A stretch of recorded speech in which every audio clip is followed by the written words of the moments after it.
Hello everyone. आज की video में हम लोग डिस्कस करने वाले हैं फिजियोलॉजी ऑफ डाइजेशन। फिजियोलॉजी क्या होता है और कैसे जो है कि डाइजेशन जो डाइजेस्टिव ट्रैक है वो कैसे वर्क करता है। एक बार थोड़ा सा इसका रिमाइंड कर लेते हैं कि कैसे हमारा डाइजेशन स्टार्ट होता है और कहाँ पे एंड होता है, कौन कौन से पार्ट हैं जो पार्टिसिपेट करते हैं डाइजेशन के प्रोसेस में। ठीक है, तो स्टार्ट करते हैं। सबसे पहले क्या आता है, माउथ आता है। माउथ से फिर फूड कहाँ जाता है, फेरिंग्स में जाता है। फेरिंग्स के बाद कहाँ जाता है, ऊसोफेगस में जाता है। और ऊसोफेगस से कहाँ आता है फूड, स्टमक में आता है। स्टमक का जो अपर पार्ट होता है उसको फंडस या फंडिक बोलते हैं, और जो मिडल पार्ट होता है उसको कार्डियक बोलते हैं, कार्डियक स्टमक। और जो लोअर पार्ट होता है उसको पाइलोरिक स्टमक बोलते हैं। फिर स्टमक से जो फूड है वो मूव करते हुए कहाँ आता है, फिर आता है स्मॉल इंटेस्टाइन में। स्मॉल इंटेस्टाइन के 3 पार्ट होते हैं। ड्यूडेनम, ड्यूडेनम में मीन्स स्टमक से जो फूड है वो कहाँ आएगा, ड्यूडेनम में आएगा। फिर कहाँ जाएगा, स्मॉल इंटेस्टाइन की जजनम में जाएगा। फिर जजनम से कहाँ आएगा, फिर इलियम में आएगा। ठीक है, फिर इलियम से होते हुए फिर कहाँ जाएगा, लार्ज इंटेस्टाइन में। लार्ज इंटेस्टाइन में क्या होता है, फिर यहाँ पे जाता है लार्ज इंटेस्टाइन के टोटल 1, 2 एंड 3 पार्ट्स होते हैं। लाइक ये जो है यहाँ से ये फूड जो है कि स्मॉल इंटेस्टाइन से लार्ज इंटेस्टाइन में ट्रांसफ़र होता है। और लार्ज इंटेस्टाइन में जो ये ऊपर की तरफ जाता हुआ फूड दिखाई दे रहा है इसको बोलते हैं असेंडिंग कॉलन। और जो यहाँ से लेफ़्ट टू राइट जाता हुआ दिखाई दे रहा है इसको बोलते हैं ट्रांसवर्स कॉलन। ठीक है, और फिर यहाँ से फूड जो है कि नीचे आता है जिसको बोलते हैं डिसेंडिंग कॉलन। ठीक है, फिर यहाँ से फूड कहाँ जाता है, रेक्टम में। और फिर रेक्टम से एनल के थ्रू जो भी वेस्ट मटेरियल है वो बॉडी से बाहर निकल जाते हैं। ठीक है, ये तो था एक सिंपल सा जनरल आइडिया कि डाइजेशन में कौन कौन से जो पार्ट्स होते हैं वो पार्टिसिपेट करते हैं। ठीक है, अब देख लेते हैं फिजियोलॉजी क्या होता है। फिजियोलॉजी कहते किसको हैं, study of function of various system of organism is called physiology. अगर किसी ऑर्गेनिज्म के अंदर बहुत सारे सिस्टम्स होते हैं, like respiratory system, digestive system, reproductive system, blood vascular system, तो इतने सारे सिस्टम्स हैं। अगर हम लोग किसी सिस्टम की के फंक्शन की कैसे वो सिस्टम वर्क करता है ये पूरी डिटेल्ड स्टडी करते हैं तो इसको क्या बोलते हैं, फिजियोलॉजी बोलते हैं। ठीक है, नेक्स्ट जो पार्ट आता है वो आता है कि डाइजेशन क्या होता है, डाइजेशन को हम कैसे डिफाइन कर सकते हैं। ठीक है, तो देखते हैं डाइजेशन क्या होता है। The conversion of complex and non diffusible food into their simple and diffusible product by hydrolytic enzyme is called digestion. तो डाइजेशन में सबसे पहले डाइजेशन की ज़रूरत हमें क्यों होती है, क्योंकि हमारा जो भी हम फूड लेते हैं वो किस फॉर्म में होता है, वो कॉम्प्लेक्स फॉर्म में होता है। तो उसको सिंपल फॉर्म में कन्वर्ट करने के लिए डाइजेशन की ज़रूरत होती है। और सिंपल फॉर्म में कन्वर्ट करने की ज़रूरत होती है, क्योंकि जो सिंपल हमारी बॉडी जो है वो एक्सेप्ट करती है सिंपल फॉर्म में ही। जब फूड सिंपल फॉर्म में कन्वर्ट हो जाता है तभी हमारी बॉडी जो है कि एक्सेप्ट करती है। और जो ब्लड में जो भी सिंपल कन्वर्जन होगा फूड का वो ब्लड में जाता है और ब्लड से फिर टिश्यू या फिर सेल्स में जाता है। ठीक है, इसीलिए हमें किसी भी कॉम्प्लेक्स फूड मटेरियल को सिंपल फॉर्म में कन्वर्ट करने की ज़रूरत होती है। और ये जो प्रोसेस होती है, जिस प्रोसेस के थ्रू कोई भी कॉम्प्लेक्स या फिर non diffusible product, non diffusible food जो है कि कन्वर्ट होता है अपने सिंपल और डिफ्यूजिबल प्रोडक्ट में, ये जो प्रोसेस होती है इसको बोलते हैं डाइजेशन। और ये जितने भी डाइजेशन की प्रोसेसेस होती हैं ये किसकी प्रेजेंस में होती हैं, हाइड्रोलिटिक एंजाइम्स। क्योंकि डाइजेशन में जितने भी प्रोसेस जो है कि होती हैं उन सारे के लिए जो है कि वाटर की ज़रूरत होती है। इसलिए जितने भी एंजाइम्स, ऐसे एंजाइम्स जिनको अपना एक्ट करने के लिए या फिर अपने एक्शन के लिए वाटर की ज़रूरत होती है, ऐसे एंजाइम्स को हाइड्रोलिटिक एंजाइम्स बोलते हैं। तो इसलिए डाइजेशन में जितने भी एंजाइम्स हैं सब कैसे एंजाइम्स हैं, हाइड्रोलिटिक एंजाइम्स हैं, उनका नेचर हाइड्रोलिटिक है। ओके, फिर हम लोग अगर टाइप्स ऑफ डाइजेशन की बात करें तो डाइजेशन मेनली 3 टाइप्स के होते हैं, intra cellular, extra cellular and mix digestion.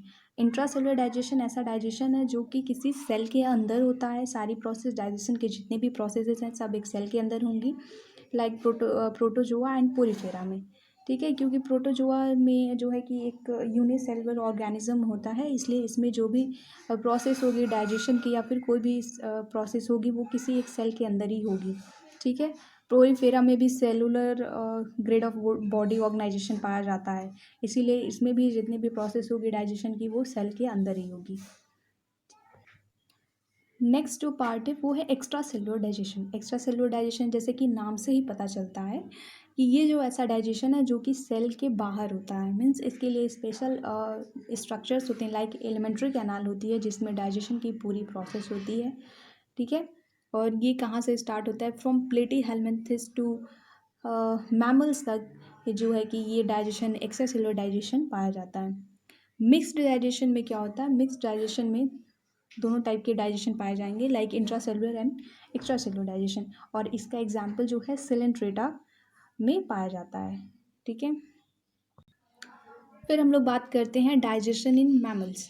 Mammal में किस टाइप का डाइजेशन होता है और कैसे डाइजेशन, जैसे कि सबको पता है मैमल्स में एक्स्ट्रा सेलुलर ही डाइजेशन होगा, और फिर देखते हैं इसकी प्रोसेस क्या होती है और कौन कौन से पार्ट हैं जो डाइजेशन में पार्टिसिपेट करते हैं। ठीक है, पहली जो प्रोसेस है वो कहाँ से स्टार्ट होती है, माउथ से, क्योंकि हम जो भी फूड लेते हैं वो माउथ से ही लेते हैं। ठीक है, देन माउथ में टू टाइप्स का डाइजेशन होगा, physical digestion and chemical digestion.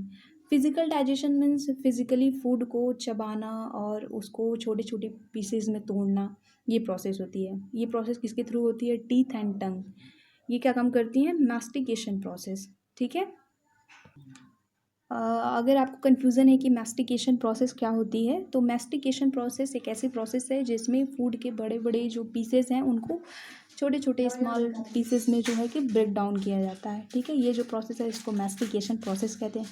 Mastication process जैसा कि ऑलरेडी हमने बताया कि टीथ और टंग के थ्रू ये मैस्टिकेशन की प्रोसेस होती है। ठीक है, सेकेंड जो डाइजेशन आता है माउथ कैविटी में, केमिकल डाइजेशन। केमिकल डाइजेशन क्या होता है, mixing of saliva in food. Chemical digestion में जो सलाइवरी ग्लैंड से जो सलाइवा सिक्रीट होता है वो हमारे फूड में मिलता है, और सलाइवा की बहुत सारी कैरेक्टरिस्टिक्स होती हैं जो कि हमारे फूड को क्लियर करने में या फिर डाइजेस्ट करने में हेल्प करती हैं। तो देख लेते हैं सलाइवा का कॉम्पोजिशन क्या होता है और इसकी क्या क्या कैरेक्टर्स होते हैं और क्या क्या हेल्प करता है हमारे फूड को डाइजेस्ट करने में। ठीक है, सबसे पहले देख लेते हैं कंपोजिशन ऑफ सलाइवा। सलाइवा का जो पीएच होता है वो कितना होता है, 6.8, मीन्स ये लाइटली एसिडिक होता है। वाटर कितना होता है, 99.5% वाटर होता है सलाइवा में। इनऑर्गेनिक एंड ऑर्गेनिक कंपोनेंट्स कितने होते हैं, 0.5%। ठीक है, like ptyalin, enzyme, lysozyme, thiocyanate, Na+, Cl-, K+, SCO3-, ये जितने सारे कंपोनेंट्स हैं ये कितने परसेंटेज में होते हैं, 0.5% में ये सारे कंपोनेंट होते हैं। सलाइवा में जो लाइसोजाइम पाया जाता है वो क्या काम करता है, destroy harmful material in food.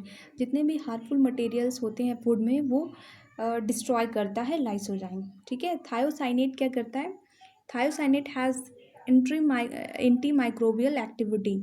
ये जितने भी हार्मफुल माइक्रोब्स होते हैं उनको ये उनके जो टॉक्सिक नेचर होता है उसको डिस्ट्रॉय कर देता है। ठीक है, तो ये हो गया कि सलाइवा का कॉम्पोजिशन एंड वर्क हो गया कि कौन कौन से इसमें एंजाइम्स होते हैं जो कि हेल्प करते हैं डाइजेशन में। ठीक है, तो देखते हैं कि माउथ कैविटी में कौन सा डाइजेशन होता है। माउथ कैविटी में जो है ओनली वन ही डाइजेशन होता है स्टार्च का।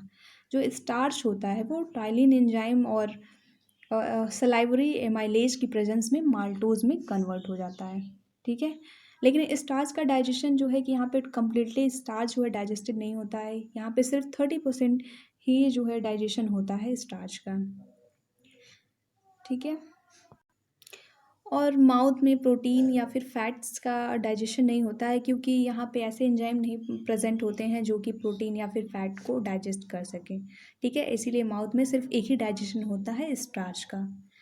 Here food is converted into bolus form, और यहाँ पे माउथ कैविटी में जो फूड होता है वो किस फॉर्म में कन्वर्ट हो चुका होता है, बोलस फॉर्म में, लुगदी फॉर्म में कन्वर्ट हो चुका होता है। ठीक, फिर माउथ कैविटी से फूड कहाँ जाता है, फेरिंग्स में, और फेरिंग्स से कहाँ जाता है, ऊसोफेगस में।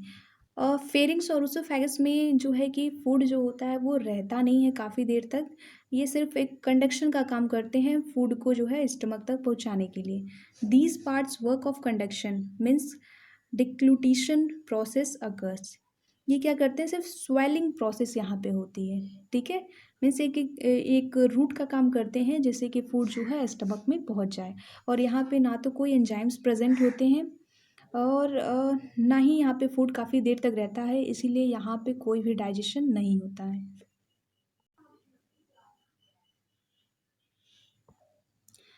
नेक्स्ट जो है हम लोग बात करेंगे स्टमक में डाइजेशन कैसे होता है। तो इस बारे में हम लोग नेक्स्ट वीडियो में बात करेंगे कि स्टमक में कौन कौन सा डाइजेशन होता है, ठीक है।